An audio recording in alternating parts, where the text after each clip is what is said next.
1 at page 100 is the object move a certain distance. Can it have zero displacement? Answer is yes. We can explain in two ways. First, suppose a body move in a rectilinear path A to B and then its distance is 20 meter. Suppose it come back from B to A again 20 meter. In this case, the total distance covered by the body is 20 plus 20, 40.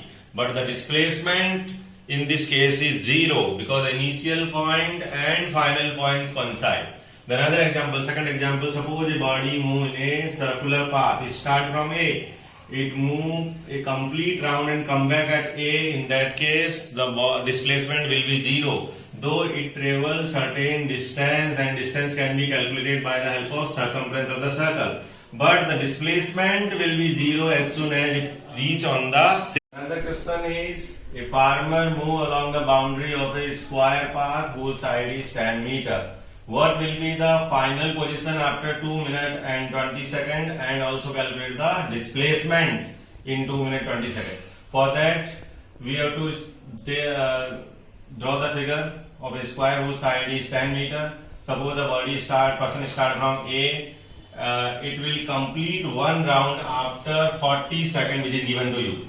Now the total time for which the farmer move from the initial position is 2 minutes 20 seconds. That is 2 into 60 plus 20 means 140 seconds. Now the number of round in 2 minutes 20 seconds we can calculate by dividing total time with time in one round. The total time is 140 seconds and time after one round is 40 seconds. So after dividing these two, we will get 3.5 rounds. So the displacement we need to calculate after 3.5 rounds. For that, initial point is A. After one round, the person reach at A again. After 2 round again A. After 3 round again A. But after 3.5 rounds, the person reach at the point C, which is just diagrammatic opposite to the initial point. Now we need to calculate the value of AC. AC we can calculate by using Pythagoras theorem. The right triangle AB. AC is equal to AC square is equal to AB square plus BC square. So AC is equal to root of AB square plus BC square. So you can place the value of AB and AC, 10 square plus 10 square, which is 100 plus 100, root 200, which can be also written as tan root 2. It means the displacement between A and C is tan root 2. Number 3 is, which of the following is true for the displacement? First part, it can be 0. Yes. The statement is true. Displacement can be 0. I already given you example. In a case of circular motion, when the body start from A, after completing one round, when it reach at A again, its displacement will be 0. Or if it move in a straight path from A to B, come back from B to A, then also the displacement will be 0. So these two examples are enough to say the statement is true. The second, its magnitude is greater than the distance. Means the displacement can be greater than the distance. Answer is no. Means it is false. The displacement can never be greater than the distance covered, but it can be equal to the distance or it can be less than the distance. Let's take one example. Suppose a body move from A to B 100 meter on a rectilinear path and come back at B to C 40 meter.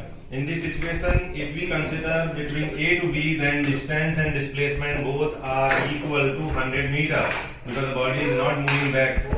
Now, when we consider the reverse journey from B to C, the distance will be 100 plus 40 means 140.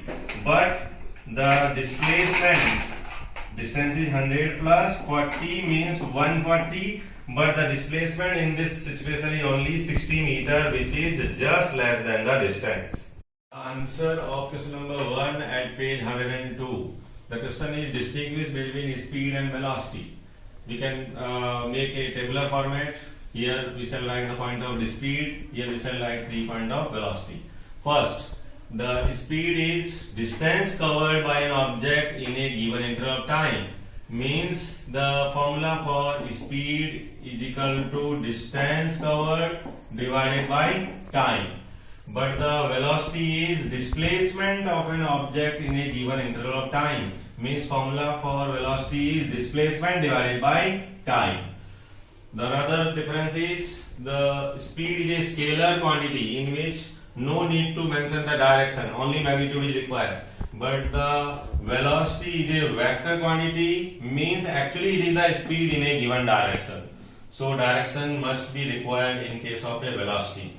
The third point, speed cannot be zero. If a body moves, then speed cannot be zero or it cannot be negative. But the velocity can be zero or it can be negative.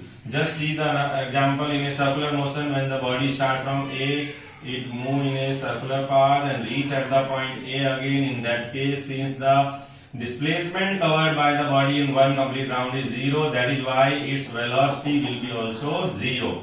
Velocity can be negative also. It is due to the direction. Suppose a body move in between A to B at a speed of 40 meter per second and come back from B to A with a speed of 20 meter per second. In that case, this velocity B to A is considered as a negative velocity with respect to A to B. Under what conditions the magnitude of average velocity of an object is equal to its average speed? When body move in a straight path, the first condition is the body move in a straight path and it do not change its direction also, means it move only in single direction. In that case, the average velocity and average speed will be equal. Just see the picture. Suppose a body move between A to B along a straight line and it travel 100 meter in 20 seconds. In that case, the average speed, whose formula is total distance upon total time, means 100 upon 25 meter per second. But if we calculate the average velocity between A to B, then also it is 5 meter per second, because the formula for average velocity is net displacement between A to B divided by total time taken between A to B, and it is also equal to 5 meter per second. It can be different when the body move between A to B and it move from B to A again. In that case, the average speed remain same, means 200 upon total time for 20 plus 20, 40 seconds, and in this case the total velocity is 5 meter per second. Speed is 5 meter per second, but the average velocity in this situation becomes zero, because the initial and final point coincide each other at a in the reverse journey, so between A to B and B to A. In that case, the velocity can be zero. The answer of question number 3: what does an odometer of an automobile measure? The odometer of an automobile measures the distance covered by the vehicle. The question number 4: what does the path of an object look like when it is in uniform motion? Uniform motion means equal distance is covered by body in equal interval of time. So it does not matter, the path of the object can be straight line, it can be curved or zigzag or even a circle. It should cover a equal distance in equal interval of time. Question number 5: space signal traveled and take a time equal to 5 minutes to reach at the space ship. So time is 5 minutes, that's why we need to convert this time into seconds. So 5 into 60, that is 300 seconds. Because the speed of this space signal is given in meter per second, so we need to convert this time essentially into the second. The speed of signal is equal to speed of light, which is given 3 into 10 raised to power 8 meter per second. And now distance between the spaceship and Earth is asked. So distance can be calculated by formula speed into time.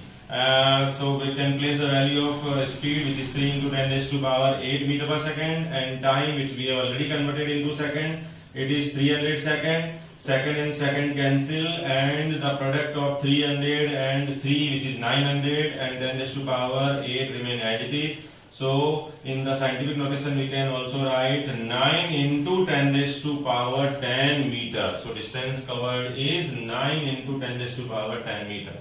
The answers of question which is given at page 103, question number 1: when will you say a body is in uniform acceleration, and the second part non-uniform acceleration? I already given you the definition of uniform acceleration: when the body when the velocity of an object changes by equal in amount in equal interval of time, it is said to be uniform acceleration. Let us see the example. Suppose a body starts from point A, its initial speed is 0. After 1 second, when it reaches at B, its speed becomes 10 meter per second. And another 1 second, after another 1 second, its speed becomes 20 meter per second. After next 1 second, its speed becomes 30. Next 1 second, its speed becomes 40. It means there is a change of 10 meter per second after every equal interval of time. In that case, we will say that body is accelerating with uniform rate. The another example, non-uniform acceleration, when a body changes its velocity unequal in amount in equal interval of time. Let us see the example. The body starts from A. After 1 second, when it reaches at B, its speed attained is 10 meter per second. After another 1 second, at C, its speed becomes directly 30. At D, its speed becomes 60. At E, after 1 second, its speed becomes 100 meter per second. We can see the change in velocity. Here the velocity is 0, so change is 10. Here the velocity change is 30 minus 10 means 20. Here the velocity change is 30 because 60 minus 30 is 30. Here the velocity change is 100 minus 60 means 40 meter per second. So there is a unequal change in velocity in equal interval of time. So this is the example of the body move with non-uniform acceleration. The next question number 2 is a numerical problem. A bus decreases speed from 80 km per hour to 60 km per hour in 5 seconds. Find the acceleration. In this case, since the time is given in second, which is 5 seconds, but the speed initial and final both were given in the kilometer per hour. So first of all, we need to change both of the speed, initial and final, into kilometer per hour to meter per second. For that, since the initial speed is 80 km per hour, so 80 into kilometer can be changed into meter by multiplying with 1000, and this per hour means in denominator there is a 1 hour. 1 hour can be written as 60 into 60 seconds, means 80 into 1000 divided by 60 into 60. After cancellation, 0 and cancelling this 10 and 6 by 2, we will get a factor 5 by 18. 6 is 18. So we need to multiply by 5 by 18 to the kilometer per hour. It will convert it into meter per second. So 80 into 5 by 18. After cancellation, the fraction is 200 by 9 meter per second. So this is the initial speed. Same way, final speed, which is 60 km per hour, can be converted into meter per second just multiplying directly with 5 by 18. After cancelling with 2, it will be 30 and 9. 30 into 5, 150 by 9 meter per second is final speed. Now for calculating acceleration A, whose formula is final velocity minus initial velocity upon time. So we can place the value of final velocity 150 by 9, the initial velocity which is 200 by 9 divided by time which is 5 seconds. Now after simplification of V minus U, it's become minus 50 by 9 because 150 by 9 and minus 200 by 9 give you minus 50 by 9. This minus 50 by 9 has to be divided by 5. It means minus 50 by 9 into 1 by 5. After cancelling with 5, it becomes 10 by 9, means minus 10 by 9 meter per second square is the acceleration, which we can write conveniently as acceleration is equal to minus 1.1 meter per second square. Problem 8103, question number 3 is a train starting from a railway station and moving with a uniform acceleration attain a speed of 40 km per hour in 10 minutes. Find its acceleration.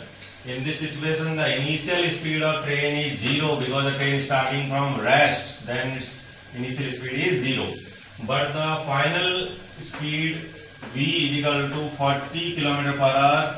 This 40 km per hour we can convert into meter per second just by multiplying 40 with 5 by 18. After cancelling from 2, we'll get 20 into 5 is 100 upon 9 meter per second.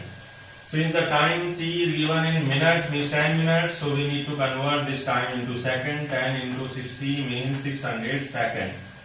Now apply the formula for acceleration V minus U upon t. V is 100 upon 9, but U is 0, So we need to subtract them. Then after divide with 600 second.